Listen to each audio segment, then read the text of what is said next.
Hello!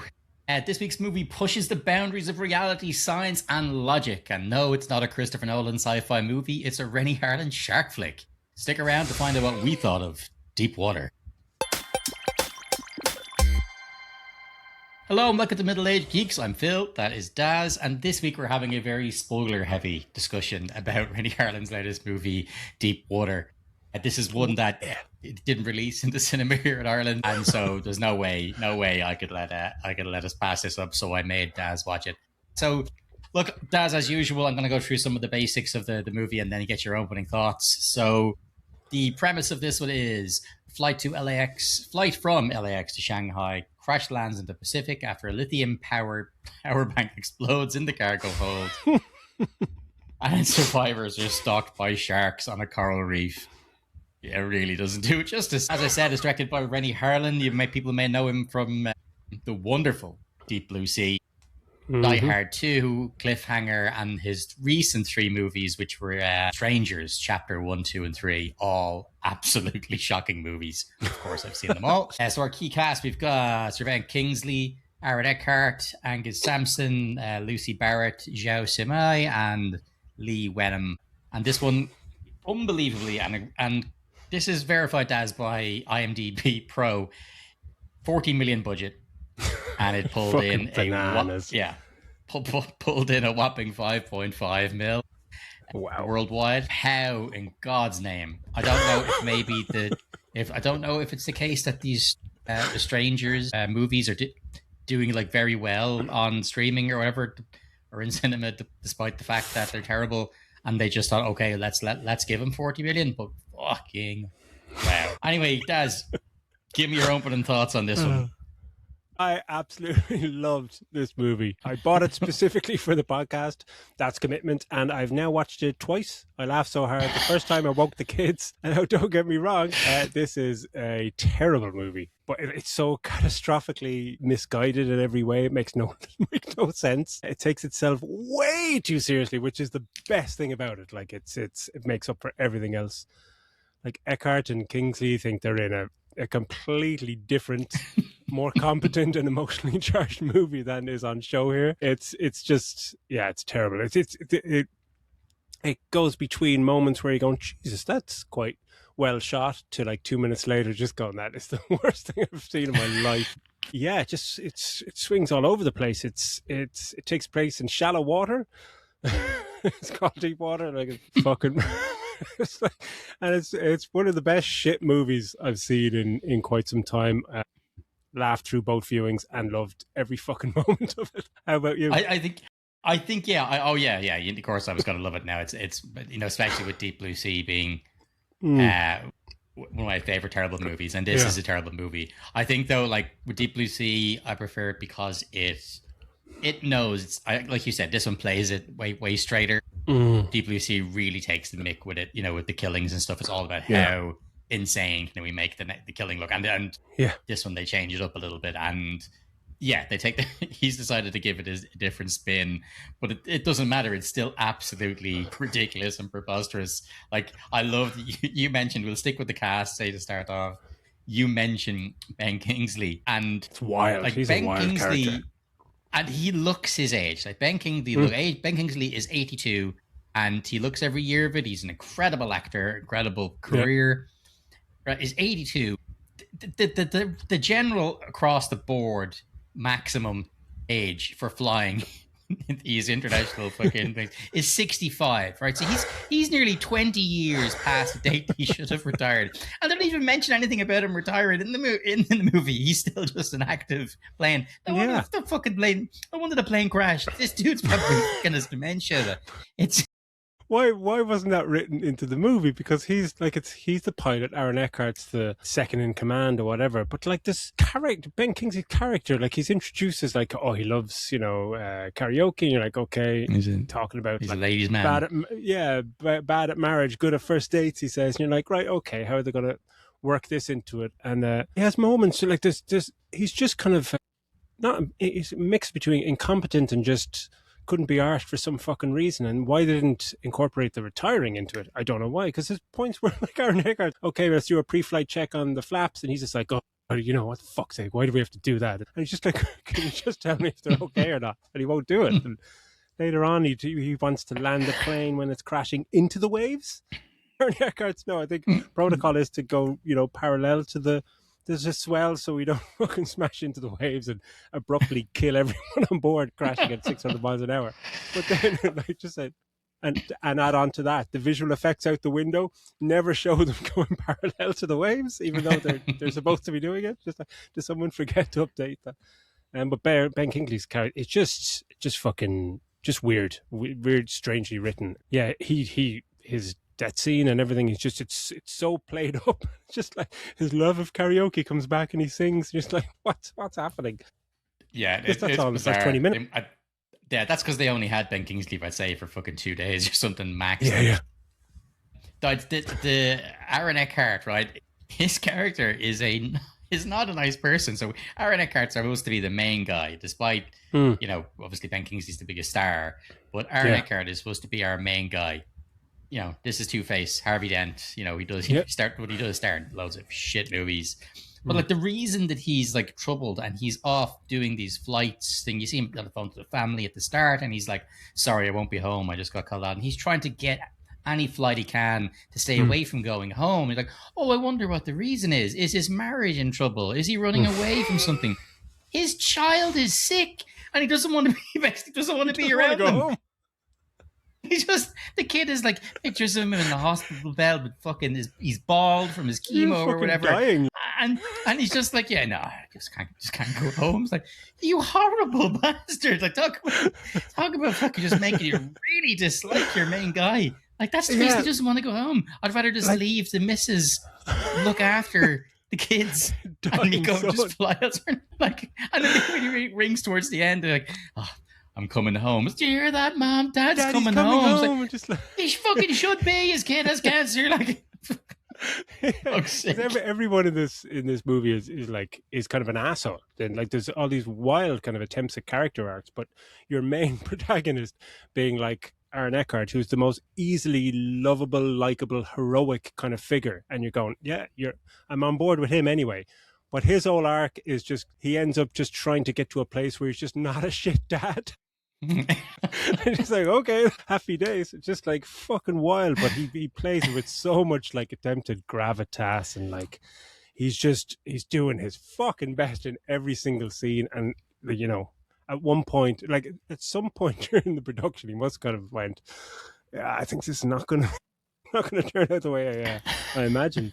Just like fucking he's wild. And like him and Ben Kingsley, fair enough, but like they are wildly misjudged. But probably there's two most prominent supporting characters, I'd say, and they're all, I don't know who the fuck they are, but one is like the guy who's responsible for putting his power bank in the fucking thing and blowing up the plane. Yeah, and he's the asshole, kind of gruff, fat, bearded dickhead, and it's fair enough. And he's supposed to be the focus point of all your rage as a viewer. But like, there's a little girl who's the biggest fucking asshole kid I've ever come across in my life. She's an absolute dickhead from the minute you fucking come across her. Her introduction is she meets Aaron Eckhart in the airport. She's just like, "What, are you the pilot?" And he's like, "Actually, I'm the assistant pilot." And he's so nice to her. And she's just like, "Aren't you a bit too old to be a pilot?" And he's like, "Oh, she's a bit feisty." And the dad's like, "Yeah, she is." Just like, no, she's a fucking dickhead. She starts as an obnoxious twat. She's an obnoxious twat throughout the fucking movie. To her stepmother and everything. Yeah, like to her stepmother and her stepbrother, who she's just an asshole to everybody. And I was just waiting for her to fucking die. And like and she doesn't. Spoiler. Fucking, but she just does all this most stupid stuff in the way. Like she just walks into the water at one point, going, "Daddy, Daddy," and just we see a shot behind a shark approaching her, and she's just looking at the shark, going, "Daddy, what are you doing, you fucking moron?" That one where she's standing on her own on like this piece. It's towards the end. She's just standing on this piece, like thing. And it's just for the shot. You know, it's just to have the shot of the unsinkable, one of the unsinkable bits of plane that's floating there, and she's standing on it, and it's the sun rising in the background and all this kind of stuff. It's literally just for the shot. Like, this doesn't make any sense. How the fuck did she even get over there? It's nuts. Like, and like you said, there's little kind of subplots and character dynamics that they don't really explorers. So like that's one of them, you know, the kind of that family. And then there's one where there's an argument between an American sports team and a Japanese esports team, and two members of the esports team being into each other. And yeah, that's fucking ridiculous. Then there's one there's this nerdy dude.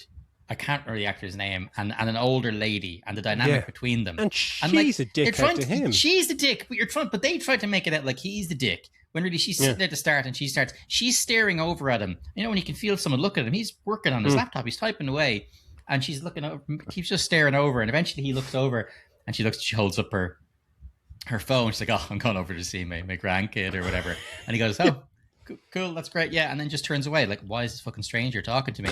And then as the time he looks over and he sees the stewardess, who's gorgeous, and one day turns to him and goes, "That's never gonna happen." She goes, "She's a 10, you're a 5, maybe." And he's like, "All right," and so he tries to make light of it then with her and says, "Well, you know, maybe with my personality." And she goes, "Yeah, you're still no bleeding chance. Like you've got no personality like, either." Like, just because he didn't respond too well to being stared at by you absolute psycho. Like, it's fucking. But then her arc later on then is that they get trapped in a kind of an air pocket underneath the rear fuselage or whatever. She's like, they eventually decide they need to swim down to get out of the air pocket, to get out to the sea, and she's like, no, and you get this whole thing about like, since Bill died, you know, and she like, you're kind of going, oh, okay, well, she's got nothing to live for because her husband died. You find out she's got a granddaughter and she's up to her neck in water and she's recording her message. Just like, "I'm sorry, I can't be there for you." And just hold your breath for 20 seconds and swim out of the fucking thing, you old bat. Like, just another one of those arcs. It's just like, what the fuck? Well, and that nerdy guy's arc, because he has swam out of there to go and get help, and we see him go out first, and he's gone to get help, and as far as we know, he's going to be coming back, and then just like, we don't see how he dies. We know he's, after getting away, we're like, okay, great, he's going to come back. Guys, there's a bunch of people stuck in the fuselage. We got to help them. But then all of a sudden, later on, when they're swimming out, they just see his dead body floating by. I was like, what happened? Wait a second, what the fuck happened to him? We just completely forgot about that dude. But there's so many just like even Cora, the little bitch, even her parents, like it's her dad, her stepmother, and her stepbrother. And they're all on the flight, and the mum and dad fuck off to the toilet to have a shag, and you go like, what's happening in this movie? Like, we're kind of fucked up families. But not just that, like, they fuck off to have a shag and Jack's, right? The plane starts because how the fucking crash, you know, happens is this lithium battery thing is obviously actually made of C4, because it fucking, granted, these things can explode, but it's not gonna fucking explode this whole side of the plane, which is what happens with this fucking bad thing that your man left in his luggage. Like, this thing explodes, blah, blah, blah. But like, when they first start getting their turbulence, whatever, their fire and stuff, and the yoke comes down, they decide to stay in the jacks rather than going, the kids are probably terrified. Let's get back to our seat. Because everybody else is kind of scrambling to get back to the seat, taking seats that aren't theirs because it's quick. Everybody has to stand. Those two just stay in the jacks. Like, fuck it. Like, they just, like, awful parents. Just like, they were just a terrible family in general. Like, that's just peak bad parenting. Oh, so good. It's hilarious though. That is brilliant. But like, it's just a baffling kind of setup where you're kind of going, everyone on this plane is kind of an asshole. Are they going to turn good in some way that's going to engage you? And then you realize kind of what movie you're watching. The whole misguided thing. There's so many bits where it just thinks it's a completely different movie, and it's really not. But when the plane crashes, it's like the music just starts to swell, and it's a lovely bit of music, but it's so melodramatic and saccharine and all this. That's because it's fucking stolen. You can't tell me you're listening to that music and thinking, this is Michael Giacchino's score from Lost. Like, it's listen to it going, this is exactly the same as, like, this feels like it's their main theme to this movie. So emotional and so everything. Yeah. It's totally taken from Lost. This is something that will be playing at the end of a series of TV or the end of a 2-hour movie when you're just this build up. But we've known these fuckers for about 15 minutes. You don't care about anything that's happening here. It's just like, let's go. And just, and then the plane crashes. Let's talk about the crash, though, because the crash is one of the highlights of how I thought of how it looked. Absolutely. I thought some of the effects on the crash were fantastic. Like, because that segment of the crash is maybe, 10, 15 minutes long? From start to finish of the first issue, and then the actual everything it going down. Like, Body So loves a kind of a breach and people getting sucked out of a plane. It's just, that's where you put most of your budget, because that just looks amazing, and it's always terrifying when you watch. You just go, oh, yeah, that looks cool, Jesus fucking Christ! But it's just really, really well done. The cinematography inside the plane is probably the best part during the crash, and then later on, it's just really nice kind of long shots. And they obviously had that excellent set, but when it starts to kind of break apart and stuff, it's brilliant and it's terrifying. But every time they kind of go outside the plane and stuff, it's a bit like, oh, no, it doesn't look too good outside the plane. But when it hits the water, when it crashes and hits the coral, when it actually crashes and the plane rips in half, and like they'll just happen to land on the coral reef, which is like is just under the surface of the water basically. And so one end, the back end of the plane ends up vertical and on a piece of coral, and the front end splits off, lands horizontal, but most of people seem to have survived the crash despite the plane getting ripped apart. Yeah, and because it does kind of flip at one point, but even like there's a bit when you said 40 million, I fucking almost spat out my fucking drink, because like when the plane hits the water, they've done visual effects that kind of put spray up and stuff, but the second time watching it was just like there's no actual water coming up over the plane whatsoever. It's just kind of like bobbing and weaving inside this kind of like layer of visuals. Well, no wonder. It's like, because it's landing on a completely smooth, calm piece of water. Like this is supposed to be the Pacific Ocean that we're landing on here, and yet it just seems to turn into this perfectly flat, waveless swimming pool with no swells at all. Because their whole rest of the movie is planned over, getting around to the sharks all around the two little crash sites and all the debris in between. But it's perfectly still. Nothing is getting moved around. They obviously wanted to show, that they had, that there's not that much kind of visual effects apart from the sharks and stuff, but that they have all the plane and the different parts at the end and stuff, and all this kind of stuff.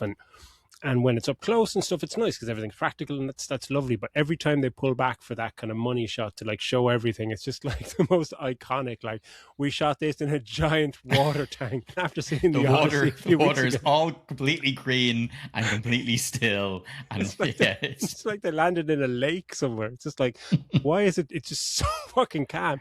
But then there's a point later on, I think it's quick enough, maybe around the hour mark, that the background just kind of changes. Maybe they changed the tank or something like that, but it's just I was just looking at it going, I know that shot from somewhere. It's just the exact same shot as the Truman Show. It's just like when the water's coming up against that painted clouds on a wall. Those clouds look very familiar. It's just the same fucking set. It's hilarious, hilarious. But it's so fucking calm. But do you notice like the geography, it keeps on fucking changing? Someone goes into the water at one moment and then cuts a bit later and they're just like, they're fucking miles away, and Aaron Eckhart keeps on saying like, no, we can't do that because that would make perfect sense, and he just says we can't, the current's too strong. He keeps saying the current's too strong, but it's not doing anything to anybody unless in 10 seconds it takes somebody half a mile. It takes the kid and that one stewardess, and when they get out, it takes them miles away, to the point where they've been rescued and they've been traveling away on boat, and your one picks up her phone and goes, hang on, what's his face has a little tracker on his watch or his phone or whatever. Because despite this crash and despite everybody going into the water, everybody's phone still works. Like, everybody's still use their phones. Like, it's no signal is the issue. Despite the fact that a lot of them have had to swim out under the plane and everything to get out. But they floated way off distance, but nobody else did.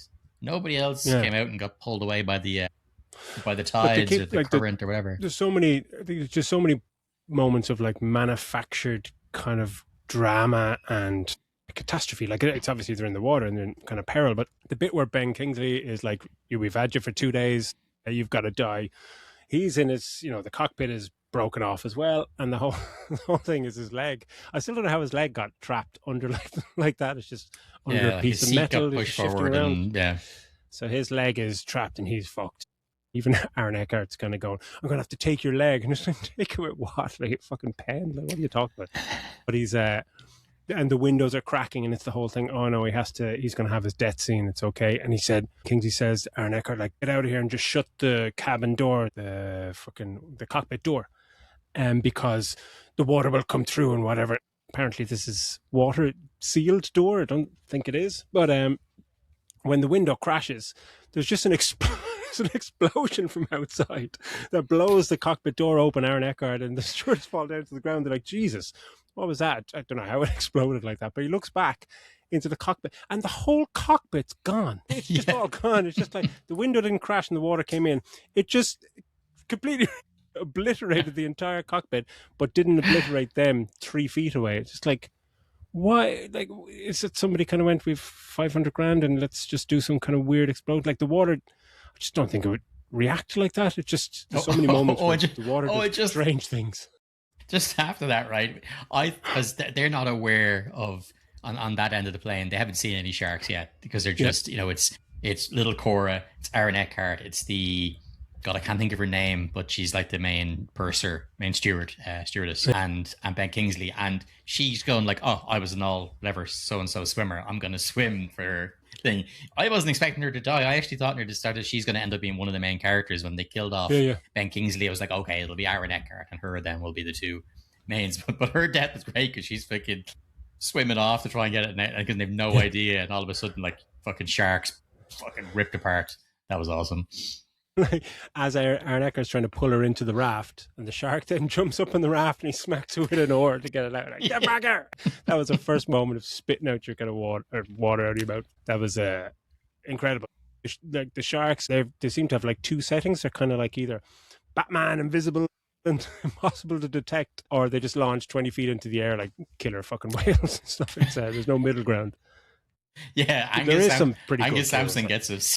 Angus Sampson gets fucking, I think he gets the one with the fucking thing. Does he get the one in midair? Because there is one, isn't there, a midair one where it comes like a great white comes flying out from under and rips him up? Yeah, or is he the one that gets? Because he's lying. You think he's safe and he's lying back, and he does get pulled in, but then one properly goes for his head, and you get a proper head chomping fucking moment. Oh, yeah. But there's one of the first proper kills is just some random guy where he's there and the shark comes, because it's pulling people from underneath a lot of the time, but there's one where that guy just gets pulled out into the water and then the shark just comes out with the water and just chomps down him. You're just like, fuck yeah, that reminded me of Deep Blue Sea. It's like, that's completely improbable and just look fucking fantastic. You can't beat some shark deaths. But yeah, although he did reuse stuff from Deep Blue Sea, like the whatchamacallit, the chopper arriving. Like, you remember in Deep Blue Sea, a helicopter arrives to bring Stellan the Skarsgård, but the winch holding him, he gets pulled, he falls into the water, but then the shark comes up and grabs him, makes the helicopter crash, and then it uses Stellan Skarsgård. So, but this is another one like this, the same thing. The diver, the poor winch person in this comes down, falls into the water, but like, it's so grim because she falls under the water and then obviously a couple of sharks get at her straight away and the helicopter wobbles and it pulls it up, and it's just the most pathetic thing. She's hanging on the end of her cable and she's missing like one arm and one leg, and she's just like, it's just so unnecessary. Like, and then the shark comes out of the water, fucking grabs her again and pulls her down. And the best thing is just movies like this where like 1,000-pound shark suddenly just pulls on the winch of this 20,000-pound helicopter with all this downforce, and they're like, oh shit, we're fucking losing it, and it just starts to spin out of control and fucking explodes. And then disappears. It explodes and then disappears. There's no sign of this wreckage of this helicopter. There's no fucking flames from it. There's nothing. It didn't land on the fucking coral. We can still see almost every bit of the plane that's crashed. But this helicopter explodes and then fucking bam, disappears, and they just don't talk about it again. It's brilliant. That's an absolutely fantastic sequence. There's so many moments where I was just reminded of like Tremors. Remember Tremors from 1990 or 1991? And just a simple premise where you're stuck on something, rock in that case, and there's these fucking worms underground, and you need to get from there to there. How are you going to do it? Just the drama and peril is just there. It's written into the fucking scenario. But in this, it's constantly, oh, we need to make some stupid fucking reason for someone to go out into the water to get a kill or something like that. And there's no tension because you're just looking at a bunch of fucking idiots making moronic decisions. And as you said with Little Girl, when she randomly appears on the end of the plane after like when the helicopter crashes and it flips over one of the rafts and they all get back into the raft, and then it is for no reason that just has like, where's Cora? As if they wouldn't know where she is. She didn't shut up for the fucking entire movie, like fucking moaning and just doing stupid. But she goes somewhere stupid in the other side, like fucking 100 meters away. And that's when Aaron Eckhart, again, he's just like, what's his plan? How's he going to get her? He's in the raft and he's going to save her. And there's just no smarts. There's no like tension of us thinking, how is he going to do it? Because he just goes, the raft is yours. And he just dives in and just swims over. And you're like, well, what's your fucking plan? What's your plan? Because he's having an overhead shot and there's just like sharks He's slowly like, I swimming will do behind him. anything not to go back to my sick kid. If he's getting eaten by a shark, I would rather he get eaten by a shark than go back to that cancer-ridden little bastard. It's ridiculous. So he gets there, then he gets to Cora there, a little fucking moment, and then just like, right, okay, what's your plan to get back? Oh, he just drags her in the water and swims back, and for some the best moment of the entire fucking, this is when I woke up the kids, swimming back, and he just times it really well. He's got a flare gun, just turns around, a shark comes out, shoots a shark with a flare gun and fucking explodes his mouth or whatever. And I was just like, oh, fucking Lord have mercy, this is the best thing I've ever seen in my life. But I loved all when the sharks are all fucking closing in, from all directions. And again, it's taken from the end of Deep Blue Sea. We know the fucking, what's it called, about to escape. The main big shark's about to get out. And Saffron Burrows is like, it may be the smartest, creature on the planet, but after it's, whatever's happened to it. But it's still just an animal. So she slices her hand, jumps into the water. The shark smells fucking blood in the water, turns around and comes flying back in, and then they get to kill him. And so in this, all these sharks are all milling in. They're about to take out our heroes. And the Chinese or Japanese fishing boat that's come in, is it Chinese that's coming in to say? Yeah, it is a Chinese boat. Chinese fishing trawler. They go, quick, dump the catch, dump all the fish that we just got. And so they fucking hit the lever or whatever they do that releases all the fish back into the water. And the sharks all of a sudden break off their attack. It's not like even like a, that it's a load of blood. It's a bunch of fish, and they're just about to chow down on a meal in front of them. But it's like they've all been hit by some sort of magnetic force field, and they all just turn tail and go flying the other direction. And the Chinese trawler is able to save them and bring them to safety. It's fucking ridiculous. Like, it's so stupid. It's just awful. But then at the end, like they have, when they're on the trawler, and it's all just these emotional moments and like all this stuff, and we don't know any of these people. Anyone we do know, we fucking hate. Aaron Eckhart then has this little this moment with, you see him, the reveal, like, because you're told during this, even there's exposition in the cockpit at the start, ask him about his sick son, and just, so there's all this kind of setup to this, and then it's when you see that final thing, you see him looking at the image, and it's not just sick son when you see that he's like bald and he's got cancer, and it really sinks in. It's like, Jesus fucking Christ. Even at that, he's a shit dad. There's a little bit of an emotional moment. You're going, Jesus Christ, sick kid, and all that kind of stuff. It's the cheesiest end phone call. And like, not even Aaron Eckhart on form can pull off this. He's like, I'm coming home, son. And you hear, Mom, Daddy's coming home. I'm coming home. Mom, he's coming home. He's coming home. I told you he would, darling. I love you, Dad. I love you too, son. I love all of you. Yeah, they do that in ADR as well. Like, there's loads of that call. Is in ADR, because I'd say they probably played it for someone to test, and someone's like, that's how you're ending it. He's an absolute cunt. You have to do something to make the phone call at least sound good. It's like, oh, fine, with that on some ADR at the end. For fuck's sake. Like, I think we'll finish it up there, because we've harped on for half an hour about this one. It's a ridiculous movie, and I always find, for me, it's hard to put stars on ones that are, are bad movies in almost every single way, but are still enjoyable. So yeah, I'd be interested to hear, Daz, what star rating would you put on this one?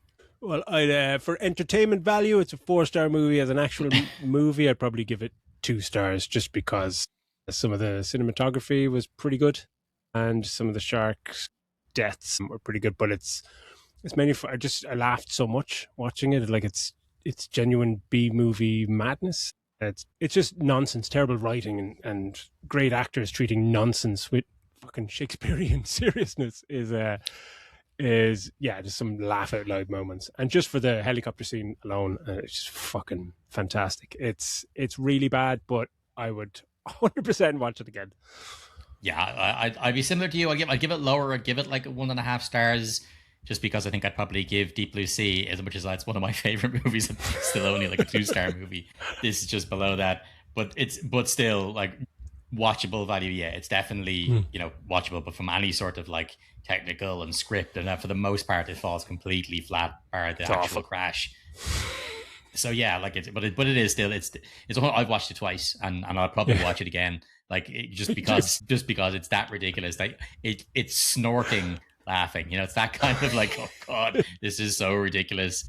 You absolute cringe monster. Like he's you feel like Renny Harlin must be doing this on purpose. Like. Yeah. Right, well, look, let's finish it up there. So, everybody, thanks a million for sticking with us for this one. Very spoiler-heavy one. Whenever it comes out, we're probably not even doing it justice. So, if it's streaming in your area, which it probably is, check it out. I think Daz actually paid for it to watch it. So it is. It should be. So, look, take care of each other. Keep on liking, subscribing, all that good stuff. And send us some comments. Let us know what you think. And we will see you all in the next one. Bye-bye.